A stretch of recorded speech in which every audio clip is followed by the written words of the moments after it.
2025 সালে এসেও এখনো হোয়াটসঅ্যাপের এই ট্রিক্সটি জানেন না? তাহলে আপনি সবার থেকে পিছিয়ে রইলেন। অনেকেরই হোয়াটসঅ্যাপের মধ্যে বিভিন্ন পার্সোনাল কনভারসেশন থাকে। হতে পারে সেটা অফিসিয়ালি অথবা টাকা পয়সার লেনদেন, বিভিন্ন কিছু থাকতে পারে। আর আপনারা চান সেটা যেন কেউ না জানতে পারে। সেই সুবিধাই দিচ্ছে হোয়াটসঅ্যাপ আমাদেরকে। কিভাবে কি করবেন সেটাই দেখাচ্ছি। আমার মোবাইলের স্ক্রিন ফলো করুন। প্রথমে হোয়াটসঅ্যাপ ওপেন করে নেবেন।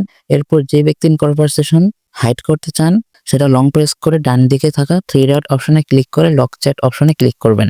তারপর কন্টিনিউ অপশনে ক্লিক করে মোবাইলের পাসওয়ার্ডটি দিয়ে দিবেন। এখন চ্যাট তো লক হয়ে গেল।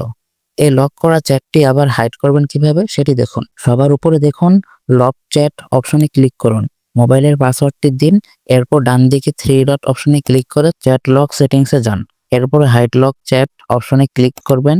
তারপর ক্রিয়েট সিক্রেট কোড অপশনে ক্লিক করে একটি কোড বসিয়ে দিবেন। বসানো হয়ে গেলে নেক্সটে ক্লিক করে একই কোড আবার বসাবেন এবং ডান করবেন। এখন যে ব্যক্তির কনভারসেশন হাইড করলেন সে মেসেজ করলে অবশ্যই মেসেজ আসবে, কিন্তু কেউ দেখতে পারবে না। এবং কি কেউ যদি আপনার হোয়াটসঅ্যাপে ঢুকে সার্চ বারে ক্লিক করে নাম দিয়ে সার্চ করে কখনো শো করবে না।